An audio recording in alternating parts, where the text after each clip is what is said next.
It was never you, recognizing the narcissistic system. Welcome back. I'm Adeline Atlas, 11 times published author, and this is the Escape series, where we dismantle the psychological prison built by narcissistic families and rebuild from the truth. Let's begin with the most liberating sentence you may ever hear. It was never you. The guilt, the rejection, the constant walking on eggshells. The lifelong ache of wondering what's wrong with you when you were never the issue to begin with. You were the mirror. And narcissistic systems hate mirrors. You reflected the truth, and in a family built on lies, truth is dangerous. That's why you were punished. This first video is your initiation into clarity. We're not talking about bad parenting in general or occasional dysfunction.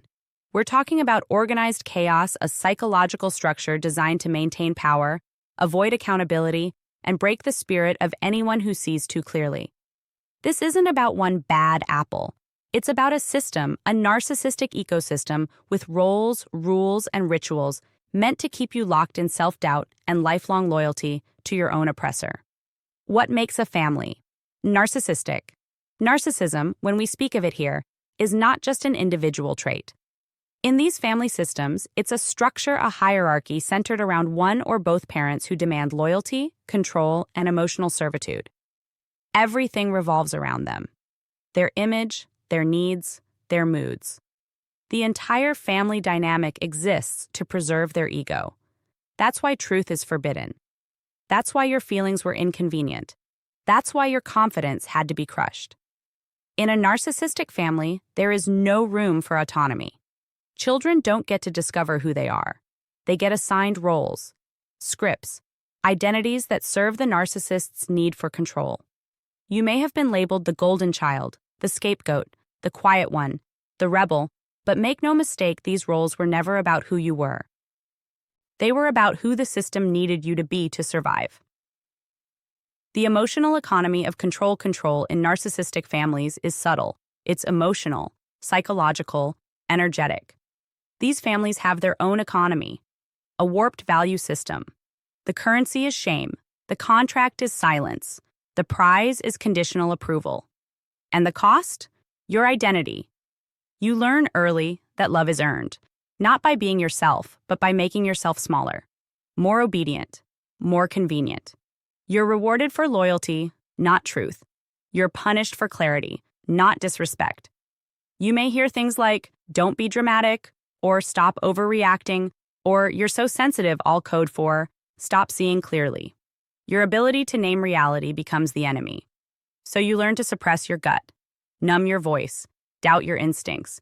That's how they keep you in line. Casting the roles. Scapegoat, golden child, and more. In a narcissistic system, children are cast like actors in a stage play. The golden child is chosen to reflect the narcissist's false perfection. They are praised when they mimic, align, and validate the parent's narrative. The scapegoat, on the other hand, is blamed for everything. They carry the sins of the family. Their role is to absorb the shame the narcissist refuses to feel. They are punished for their insight, for their refusal to pretend. Then there are the flying monkeys, the siblings or relatives who defend the narcissist, parrot their views, or enforce their punishment, and the enabler, often the other parent who keeps the system alive through silence, fear, or denial. It's all one big psychic theater, with everyone playing a part. But here's the truth they don't want you to see. Once you recognize the script, you can walk off the stage. Thought control, guilt, and trauma bonding. In these families, control doesn't always come from screaming or overt violence. It comes from covert manipulation psychological tactics, so subtle you barely realize what's happening. Guilt becomes a leash.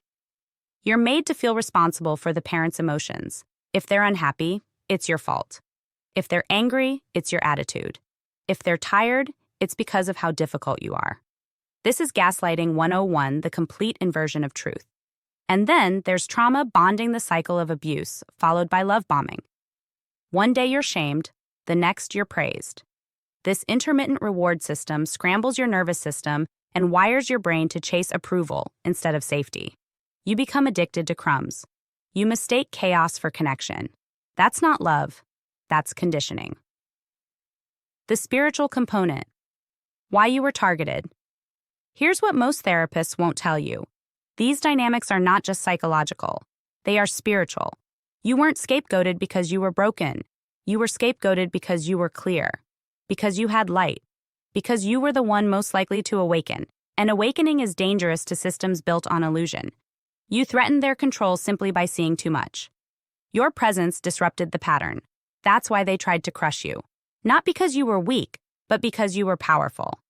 They saw your strength before you did, and they built an entire system to convince you it didn't exist. The moment you wake up, you're already free. Here's the paradox. The moment you see the system, you're no longer in it. Not mentally, not spiritually. Because systems like these only work when you're unconscious, when you believe the roles, the labels, the lies. But once you name the pattern, you've already stepped outside of it. You become the observer, not the pawn. That is where your freedom begins. You start to recognize the emotional manipulation, the guilt traps, the fake apologies, the double standards, and you stop playing. You stop explaining yourself. You stop trying to earn love that should have been yours unconditionally. You stop trying to fix what you didn't break. What happens when you stop playing your role? The moment you stop playing your assigned role, the system panics. The narcissist may escalate. The enablers may guilt you. The flying monkeys may attack. Why? Because your refusal to play exposes the dysfunction. You've become the threat not because you're wrong, but because you're right. Because your healing is a mirror. Your clarity is a revolution. And your absence from the role you once played reveals the whole structure is artificial. But this panic is proof that you're on the right path. It's confirmation that you were holding up more than just your own pain. You were holding up the illusion they needed to survive. And now, you've dropped the curtain. What real love feels like. One of the hardest parts of escaping the narcissistic system is realizing you've never felt real love, only conditional approval dressed up as care. Real love is not based on performance. It doesn't require silence. It doesn't demand you shrink. It's safe. It's consistent. It celebrates your voice, your boundaries, your truth. When you begin to experience that, even if only in friendships or mentors or partners, it will expose the starvation you lived with your whole life. And let me be clear, you deserve real love. You were always worthy of it. Their inability to give it wasn't your failure. It was their limitation. The path forward: reclaiming identity. The next step in escaping the narcissistic system is reclamation. Reclaiming your story, your identity, your voice. You begin to write your own script. You realize you're not the angry one, you're the honest one. You're not the difficult one, you're the boundary setter. You're not the black sheep, you're the seer, the protector, the truth bringer. You reconnect with parts of yourself you had to hide. You begin to trust your intuition again. You stop second-guessing. You start saying no. And eventually, you reach a moment where you feel peace in your body. Not fear, not guilt, just peace. That's when you know you're out.